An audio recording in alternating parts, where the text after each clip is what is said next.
Good evening, and welcome back to Election Night in America, 2024.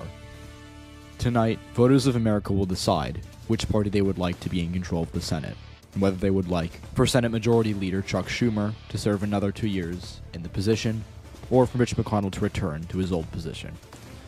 We'll get started with our exit polls. We have a couple minutes before we're going to get our first results, so in the meantime, direction of country. 44% of Americans say we're headed in the right direction, compared to 53% saying we're on the wrong track. The right direction number is actually a bit higher than it was in 2020 and 2022, so that could be an optimistic sign, or a sign viewed with optimism by Democrats like Chuck Schumer, but again, we'll have to wait and see. In terms of Biden's job approval rating, it's gone up by a lot over these past few months. Entering the year, it was only about 42%, but it's since gone up to 47%, and he enters the campaign season and election day with momentum on his side. Donald Trump, on the other hand, is the opposite. His approval rating has stayed around the same, it's mid to high 30s, and the indictments that he received last year, 2023, seem to really hurt him. We also show this in the party level approvals. Right now, 42% of Americans view the Democratic Party favorably, but only 34% view the Republican Party favorably. Finally, if we look in most important issues, it looks like Donald Trump's charges have actually risen in salience, up to 23%, which was little more than was expected walking into election night. The economy remains as important. As always, 30% of voters listing it as their number one issue. But access to abortion, big issue there. It was a big issue in the 2022 midterms, and it really hasn't waned since then. And the Biden campaign made a large part of their overall plan and strategy nationwide to attack Republicans on abortion, and we'll see if that, effect trickles down to the Senate level tonight. So it's now 7 o'clock on the East Coast. We have some key projections to make. In Vermont, the incumbent independent senator who caucuses with the Democrats, Bernie Sanders, has won re-election here. No surprise. In Indiana, this was Mike Braun's seat. He is retiring, or to run for governor, rather, and Jim Banks, the representative, has run, and he has won the seat. In Virginia, it's currently too early to call a winner, but right now, former Virginia District 10 congressional candidate Hung Cao running against incumbent Democrat Tim Kaine. Too early to project a winner there. So right now, Republicans starting off at 37 with that call in Indiana, Democrats up to 30 with Bernie Sanders' victory in Vermont. We're still waiting on Virginia. Still got a long night to go. So now 7:30 on the East Coast, we have two key races really in West Virginia and Ohio. But first, in Virginia, we can project Tim Kaine has won. Not a surprise here. We were waiting to call it because Hung Cao opened up a bit of an early lead. But as more Democratic areas came in, Virginia, returning back to its Democratic form, Tim Kaine has won re-election here. It's currently too early to project a winner in West Virginia, where incumbent Democrat Joe Manchin trails Governor Jim Justice by around 20 points. This is an important race for Republicans. If they want to take back the Senate, they have to win West Virginia, no doubt about it. This is a seat that Democrats have held for a while, with Joe Manchin being a popular incumbent, but his time may be up. It's a red trending state. Polarization is really hurting him, and he's just did not poll well this cycle. So we're expecting a pickup for Republicans through Jim Justice, but we're going to have to wait and see. Obviously, incumbents can do a lot of strange things. They can overperform, so we're still going to wait and get more results here before we make a projection for any of these candidates. In Ohio, this is another high-profile race, the most expensive Senate race in Ohio's history by a mile. Sherrod Brown leading Republican challenger Bernie Moreno, but again, only 5% of the vote in. So with those updates, Democrats up to 31 seats, Republicans still 37. But big races in Ohio and West Virginia in that midwestern part of the country. Too early to call in both those states. We now have some more updates. 8 o'clock on the East Coast, we have a projection to make. In Massachusetts, we can project Elizabeth Warren has been reelected here. No surprise out of this state. In Maine, the independent Angus King, he caucuses with Democrats. We're going to count it as a Democratic victory here. Again, nothing surprising in Maine going on. Angus King has won re-election. In Rhode Island, another Democratic state going blue, Sheldon Whitehouse winning re-election there. In neighboring Connecticut, Chris Murphy, another liberal state, re-electing another Democratic incumbent senator. In New Jersey, Bob Menendez, who had a pretty competitive race last time, did not really face that much of a challenge this time, and he's underperforming Joe Biden by a good amount right now. But again, no surprise here, he has won re-election. In Delaware, this is an open seat filled by Democratic Congresswoman Lisa Blunt Rochester. She, of course, represents the at-large seat for Delaware, and so she's now moving up to the Senate with this open seat. In Maryland, Angela also Brooks, another open seat here. we can project that she has won this race. On the flip side, in Tennessee, Marsha Blackburn, we can report, has won Tennessee Senate seat. We can also project that in Mississippi, Roger Wicker, no surprise here, he has been projected the winner. And of course, Missouri. This is a race that actually ended up being more expensive than a lot of people thought. Lucas Kunce raised a lot of money from a lot of out-of-state Democratic donors, but at the end of the day, Josh Hawley, this is a red state, this is his territory, and he's doing very well so far. He's up by a good amount. He is projected the winner of Missouri Senate race. Going back to the Northeast, in Pennsylvania, it's currently too early to call.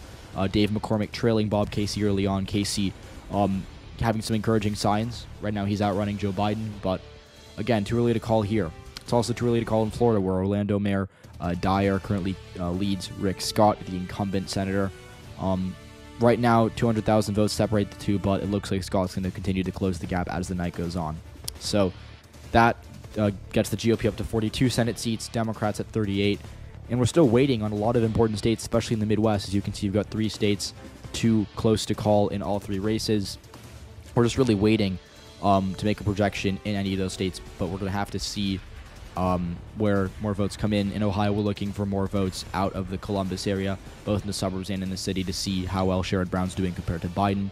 West Virginia, we're waiting on more results from all across the state, kind of taking a longer than expected amount of time. And in Pennsylvania, we're waiting on those votes from Philadelphia. We had a big drop out of Pittsburgh that really got Casey off to a good start, but we're waiting to get more results. 8:30, polls closed in Arkansas presidentially. We don't have a Senate race there, but we do have a big projection to make. We just got more votes from the Philadelphia area, and it's sufficient. We can project Bob Casey, no surprise here, has won. Obviously, Pennsylvania is a competitive state, but with Biden likely winning it at the presidential level and with Casey being a very strong incumbent, it was always going to be hard for McCormick to come back and win. He raised a lot of money. He was able to self-fund, which was very helpful for Republicans. But at the end of the day, Pennsylvania Senate race looking over for Republicans. We project Bob Casey has won there. So that gets Democrats up to 39 with their first official swing state call. Not a surprise, but still notable. And so we now have a big projection to make in New York. We can report Kirsten Gillibrand has won re-election here. Not a surprise out of the state of New York. In New Mexico, another not too surprising here. Martin Heinrich outrunning Joe Biden as he did most recently in 2018. And then in Minnesota, another Democratic overperformer, Amy Klobuchar, leading her Republican opponent by over 20 right now. She's doing significantly better than Biden statewide. And on the flip side, in Florida, we can report Rick Scott has officially won with over 90% of the vote in. We have called that race for him. He's up by over 5% right now. Not a surprise out of Florida. Now in Nebraska, we have 2 Senate races there, both going for Republicans, Deb Fischer, and then Pete Ricketts, the former governor, in that special election. This election is being held because Ben Sasse, the former senator from this seat, retired to take a job at a university, and we are now left with Pete Ricketts having been elected as senator from Nebraska. In North Dakota, Kevin Cramer, he has been projected the winner here, not a surprise in the Dakotas. And then in Wyoming, John Barrasso has won, once again securing another term in the safe red state. Now we have some key race alerts to report. In Michigan, it's too early to call, but Elisa Slotkin has amassed over 100,000 vote lead over Congresswoman Lisa McClain. In Wisconsin, Tammy Baldwin leads Congressman Tom Tiffany. Tiffany was initially the candidate Republicans were kind of viewing as a plan B, but once Mike Gallagher announced he wouldn't run, it really got, became kind of a reach for them in this state. But again, too early to call. There's always a chance for Tiffany to pull off an upset here, but we're waiting to see how the rest of these votes pan out. And in Texas, this is another big one, by far the most expensive Senate race of the night. Carl Allred leading Ted Cruz, 2% of the vote in, but way too early to call here. Arizona, this is another big one with Kirsten Sinema running as a third-party independent. She's getting, only around 10% of the vote right now, but we'll see how that affects the Democrats in this race. As Sinema's a former Democrat. But right now, Ruben Gallego, the congressman, leading former failed governor candidate Carrie Lake, and he's up by 58,000 votes.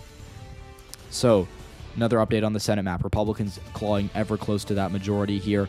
They're at 47 seats. They just need to get a few more wins out of either the white states or the yellow states, and they will have their majority, although it does look dire for them at the presidential level at the moment. It's now 10 o'clock p.m. on the East Coast. We have some more projections to make.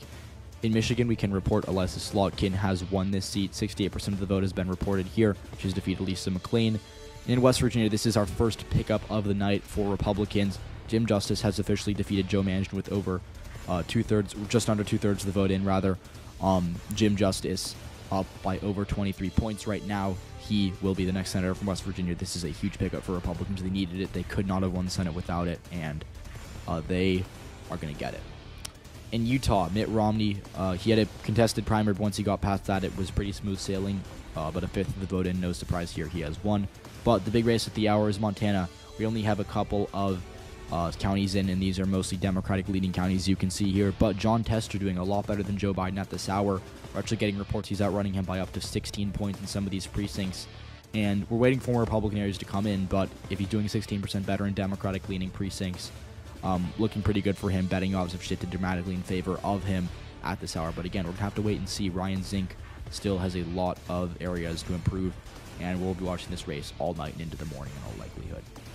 In Nevada, this is another one, only 1% of the vote in, but Jim Marchant, the former 2022 candidate who lost, leading incumbent Democrat Jackie Rosen. So overall, Republicans just 2 seats away from that Senate majority. They are likely to do that either through Ohio and Texas, or potentially Montana or Arizona. Right now, Nevada is way too early to get any grasp of anything, but Arizona, they're doing all right. Montana, things don't look too great, but in Texas and Ohio, things seem to be going decent for them. So they're close, but they have to cross the finish line, and if they can do that, they'll get the majority. But we're waiting on a lot of these competitive states. And speaking of which, we have a big alert. We're going to give you 11 o'clock on the East Coast. We can project in Ohio. Sherrod Brown has won. This is crushing news for Republicans here, because not only does Sherrod Brown winning foreclose one of their easiest lanes to majorities, but they will now also have to likely deal with having to pick up a seat to replace that. So, whether that be in Montana or, pressures now on Texas and Arizona, this is a crushing loss for Republicans, and they were expecting to win it. They were hoping they could just, get carried by former President Trump winning it at the presidential level. But again, Sherrod Brown right now eking out a very narrow victory with over 89% of the vote in. He's up by 3%. Not enough votes left out for Bernie Moreno to come back. This is huge news for the Democrats, and they are very happy to hear this.